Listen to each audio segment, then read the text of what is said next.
माननीय श्री दीपेंद्र हुड्डा जी। पहलगाम आतंकी हमले में शहीद हुए 26 देश के नागरिकों को श्रद्धांजलि देने के साथ सर्वप्रथम मैं हिंदुस्तान की फौज को नमन करना चाहूंगा। देश की फौज के पराक्रम को कोटि कोटि नमन करना चाहूंगा। देश की फौज का मैं धन्यवाद करना चाहूंगा कि ये फौज, ऐसी फौज, दुनिया की सबसे बेहतरीन फौज अगर कहीं की है तो भारतवर्ष की देश की फौज है, जिसने हमेशा तिरंगे को ऊपर रखने का कार्य किया। और देश की फौज का पराक्रम कोई चर्चा का विषय भी नहीं है। बार बार सत्ता पक्ष की तरफ से देश की फौज के पराक्रम को लेकर बात कही जा रही है। इसमें हम सब शामिल हैं। आप प्रस्ताव लाइए, देश की फौज के पराक्रम को नमन करने का प्रस्ताव लाइए, हम आपका साथ देंगे। नहीं तो हम प्रस्ताव ला रखते हैं, आप हमारा साथ दीजिए। यह चर्चा का विषय नहीं है।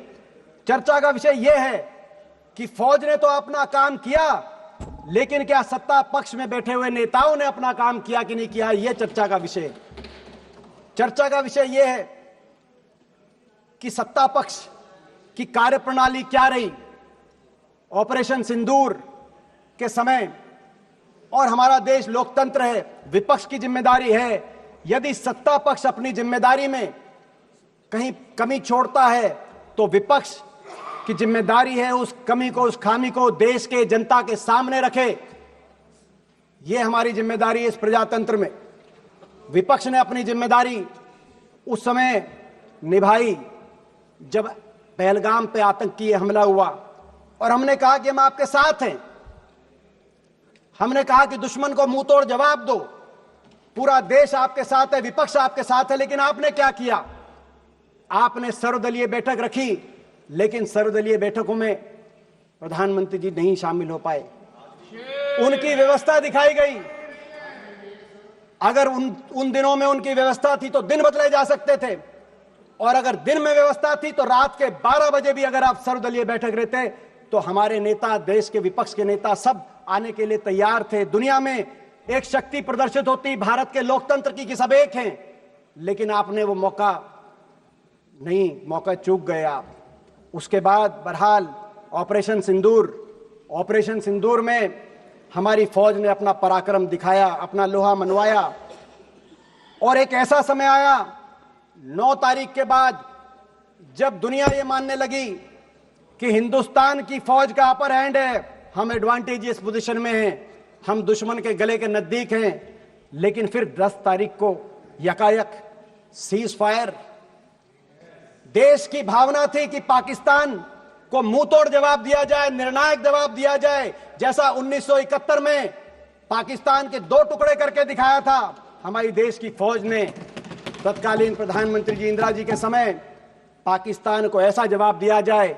आप बार बार बोलते थे पाकिस्तान ऑक्यूपाइड कश्मीर की बात बोलते थे, अब आगे किस मुंह से आप पाकिस्तान ऑक्यूपाइड कश्मीर की बात रखेंगे देश के सामने? आपके सभी वक्तव्यों में कहा गया है कि पाकिस्तान घुटनों पे था।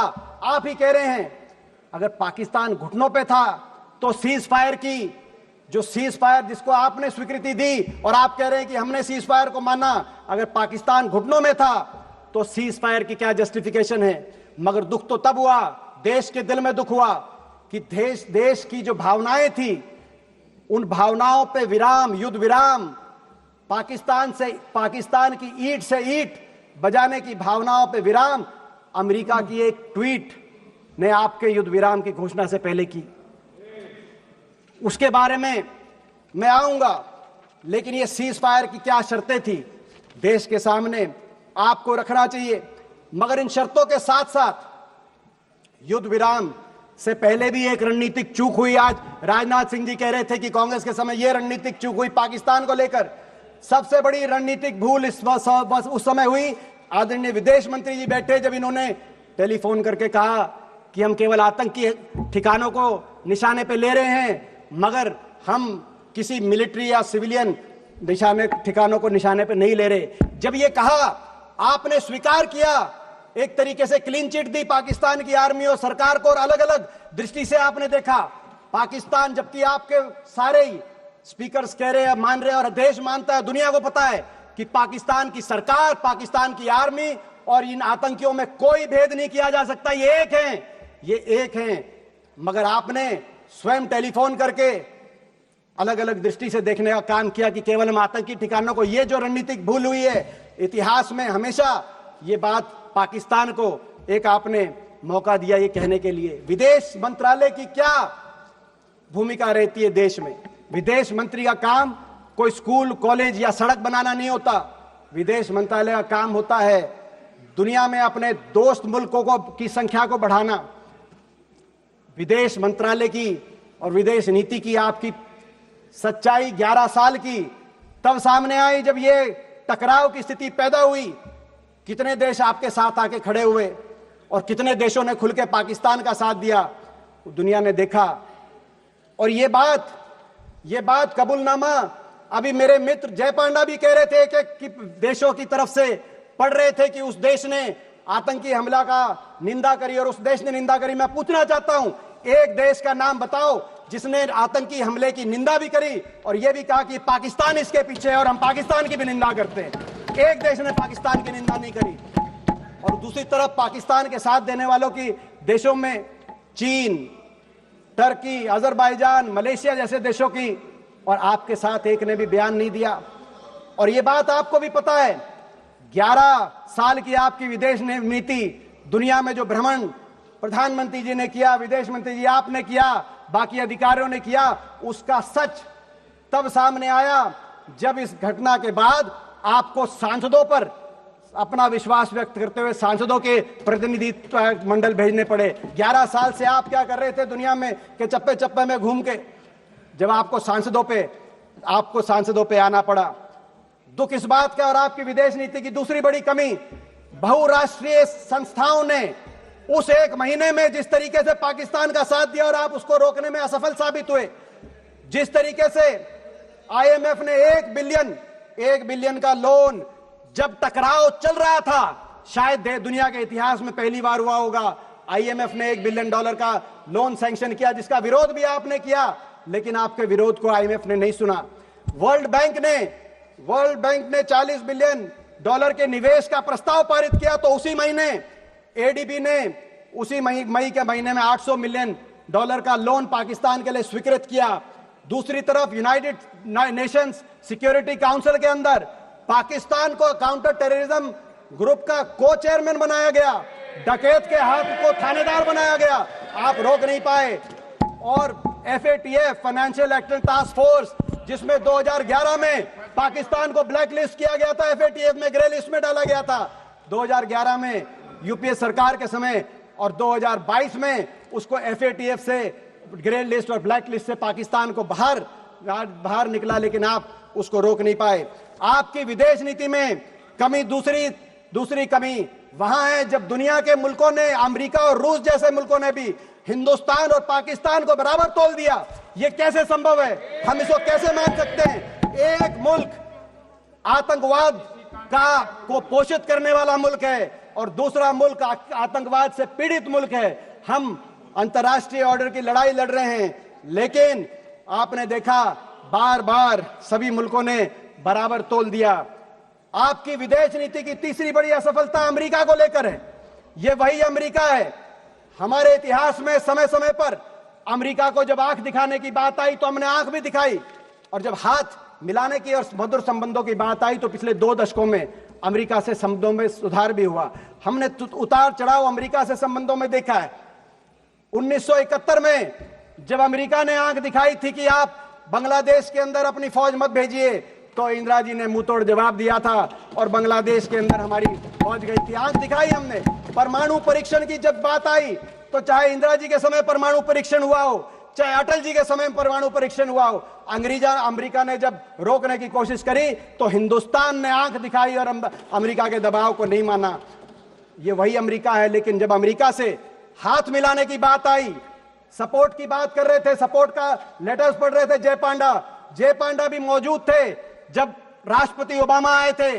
जब मित्रता की बात आई और 26/11 हुआ मुंबई में, तो राष्ट्रपति ओबामा वॉशिंगटन से दिल्ली आए, जॉइंट संसदीय सेशन में मैं भी एक सांसद था, जय पांडा भी एक सांसद थे, और राष्ट्रपति ओबामा ने कहा कि पाकिस्तान के अंदर टेररिस्ट के सेफ हेवन को बर्दाश्त नहीं किया जाएगा, और हिंदुस्तान ये साथ देने की निभाने की बात, हाथ भी मिलाया और नजर भी, आंख भी मिलाई। मगर अमेरिका, आज आपको यही नहीं पता अमेरिका के साथ आप हाथ मिलाना चाहते हो या उनको आंख दिखाना चाहते हो। और अमेरिका के राष्ट्रपति ने 28 बार कहा कि सीज फायर हमने कराया। उससे भी चिंतनीय बात, उन्होंने कहा व्यापार के धौंस दे के दिखाया। बात थी आतंकवाद पे वार की, आ गई व्यापार पे। अमेरिका के राष्ट्रपति कह रहे हैं, अमेरिका के राष्ट्रपति ने केवल व्यापार तक नहीं रुके, उन्होंने कहा कि 5 जहाज गिरे, वो केवल जहाज तक भी नहीं रुके। अमेरिका के राष्ट्रपति जी ने कश्मीर का भी नाम लाया कि कश्मीर में अमेरिका की बात हुई है। और दुख की बात यह, कश्मीर के मामले में और विदेशी हस्तक्षेप के मामले में, क्योंकि इस बात पर भाजपा का, आरएसएस का भी एक स्टैंड रहा है, क्या आरएसएस की भी विदेश नीति बदल गई है? क्या आरएसएस को भी स्वीकार्य है कि अमेरिका हस्तक्षेप कर रहा है? दुख की बात और है, दुख की बात यह है कि 28 बार अमेरिका के मुखिया ने अपने मुंह से ये बात कही और लगातार कह रहे हैं, लेकिन हमारे देश के मुखिया ने एक बार भी उसका खंडन नहीं किया कि अमेरिका के राष्ट्रपति झूठ बोल रहे हैं, गलत बोल रहे हैं। अमेरिका को भी चुनना होगा, अमेरिका को भी चुनना होगा। अमेरिका को कैसे संबंध चाहिए हिंदुस्तान के साथ? दुनिया की एक शक्ति है हिंदुस्तान, भारतवर्ष को पाकिस्तान से का बराबरी नहीं कर सकता अमेरिका। अमेरिका को भी चुनना होगा। और मैं आपसे भी कहना चाहता हूं, आपको भी रास्ता चुनना होगा, या तो आंख दिखाओ या हाथ मिलाओ, या तो बातचीत करके अमेरिका से संबंध सुधारो और डोनाल्ड को चुप कराओ, डोनाल्ड का मुंह बंद कराओ, नहीं तो हिंदुस्तान में मैकडोनाल्ड को बंद कराओ। अमेरिका को अधिकार नहीं है, दोनों घोड़ों पे सवार होकर चलने का अधिकार नहीं है। आपकी विदेश नीति की तीसरी बड़ी असफलता चीन को लेकर है। मैं याद दिला दूं, जब आसिफ मुनीर अमेरिका के अंदर लंच कर रहे थे, उनको भोजन दिया जा रहा था और वो कह रहे थे कि डोनाल्ड ट्रंप को नोबेल पीस प्राइज दिया जाए। जब वो ये कह रहे थे, उसी दिन इत्तेफाक से उसी दिन चीन के अंदर ट्राइलैटरल बातचीत चल रही थी, चीन, पाकिस्तान और बांग्लादेश की। ये उस दिन ट्राइलैटरल बातचीत चल रही थी चीन को लेकर। बार बार आपको आगाह किया हमारे नेता राहुल गांधी जी ने, इसी सदन में किया है, लेकिन उनकी बात को आपने हल्के में लिया। और आज आपको आगाह कर रहे थे, हमारी फौज आगाह कर रही है चीन को लेकर। जो हमारे फौज के deputy chief of army staff है राहुल सिंह, उनका बयान आया कि चीन ये जो युद्ध था, इसमें पूरी तरीके से पाकिस्तान को सर्वेलेंस में, सैटेलाइट में, इक्विपमेंट में, प्लेटफॉर्म में, नेटवर्क में पूरी तरीके से पाकिस्तान का साथ चीन दे रहा था। और पाकिस्तान के डीजीएमओ की बात आई कि जब लड़ाई चल रही थी तो एमओ रूम के अंदर चीन के एम्बेसडर, पाकिस्तान में जो चीन के एम्बेसडर हैं, वो एमओ रूम में बैठे थे, पाकिस्तान के आर्मी के हेडक्वार्टर में बैठे थे। ये पाकिस्तान के डीजीएमओ ने कहा। लेकिन आपका क्या रिस्पॉन्स रहा? आपने चीन के एम्बेसडर को अभी तक दिल्ली में तलब करने का भी कार्रवाई नहीं करी, चीन को कार्रवाई नहीं करी। जब टर्की ने पाकिस्तान के साथ देने के लिए अपना बेड़ा बजाया, तो आपने टर्की के दुश्मन मुल्क साइप्रस में प्रधानमंत्री जी गए, अच्छा संदेश गया। मगर जो असली दुश्मन था चीन, आपको अगर संदेश देना था तो ताइवान में प्रधानमंत्री जी जाते, चीन को संदेश देते। चीन को भूल गए। और 6 जुलाई को जब जनरल राहुल सिंह ने कहा कि चीन इसके पीछे है, आपका क्या जवाब रहा? विदेश मंत्री जी आप 10 जुलाई को बेजिंग चले गए, ताइवान नहीं, बेजिंग चले गए। और आपका ट्वीट आया, आपका वक्तव्य आया कि चीन की जो एससीओ की अध्यक्षता है उसका भारत समर्थन करता है और हमारे संबंधों में सुधार हो रहा है। किस बात का दबाव? चीन से। भारत एक स्वतंत्र, एक ऐसा देश है जिसको आज हल्के में नहीं लेना जाना चाहिए। आपकी एक और रक्षा मंत्री बोल रहे थे, मैं एक और डिफेंस प्रिपेयर्डनेस को लेकर भी इस बीच में कहना चाहूंगा। हमने देखा आर्मी वालों ने क्या कहा, एयरफोर्स वालों ने क्या कहा। मैं दो ही पढ़ना चाहता हूं, आर्मी और एयरफोर्स। आपको सुनना पड़ेगा वो क्या कह रहे हैं। रक्षा मंत्री जी, आपकी भी 11 साल की रक्षा नीति 11 साल की, उसका रिपोर्ट कार्ड जो हम कहें उससे मत मानना। मगर जो deputy chief of army staff lieutenant general Rahul Singh ने कहा, क्या कहा? उन्होंने कहा राहुल सिंह जी की जो स्टेटमेंट आई चीन को लेकर, उसके बाद उन्होंने कहा the equipment that was supposed to be received in January has not been delivered yet. We still depend on a lot of things from outside, and if all that equipment was made available, the story may have been little different. ये उन्होंने कहा. और air marshal हमारे air marshal Amarpreet Singh, जिन पे हमें गर्व है, उन्होंने क्या कहा? उन्होंने कहा, एयर मार्शल ने, हमने नहीं, उन्होंने कहा, not a single project that I can think of has been completed on time. Why should we promise something which cannot be achieved? Hooda ji, air force कह रही है, आर्मी कह रही है, और स्टैंडिंग कमेटी. एक सेकेंड. हुड्डा जी, आपके पार्टी से आज की लिस्ट में बहुत सारे नाम आए हैं, इसलिए आप अपना भाषण जल्दी से खत्म कीजिए. और एक सेकेंड, एक सेकेंड, हुड्डा जी, एक सेकेंड, हुड्डा जी, एक सेकेंड, नहीं, एक सेकेंड, नहीं, एक सेकेंड. हम आपको एक सेकेंड, हुड्डा जी, एक सेकेंड रुकिए. यदि सभा की सहमति हो तो सभा की कार्यवाही आज रात 12 बजे तक बढ़ा जाएगा. है? थैंक यू, धन्यवाद. आप आर्मी, आप कंक्लूड कीजिए. केवल उन्होंने नहीं कहा, आदरणीय रक्षा मंत्री जी, केवल उन्होंने नहीं कहा, स्टैंडिंग कमेटी, क्योंकि संसदीय स्टैंडिंग कमेटीज की रिपोर्ट पर आपकी सरकार ध्यान नहीं देती. 2018 की रिपोर्ट, 2023 की रिपोर्ट क्या कह रही थी आपको? आप लगातार रक्षा बजट को घटा रहे हैं, जो सही नहीं है. रक्षा बजट को बढ़ाइए. इन 11 वर्षों में रक्षा budget as a percentage of GDP और एज अ परसेंटेज ऑफ हमारा जो budget as a percentage of GDP, इन 11 वर्षों में रक्षा बजट 2.5% से घटकर 1.9% पे आप लेके आए. और ये जो रक्षा बजट एज अ जीडीपी के प्रतिशत में, ये रक्षा बजट 1962 के युद्ध के बाद सबसे नीचे स्तर पर आप लेके आए. और स्टैंडिंग कमेटीज आपको कह रही थी कि ये सही नहीं है.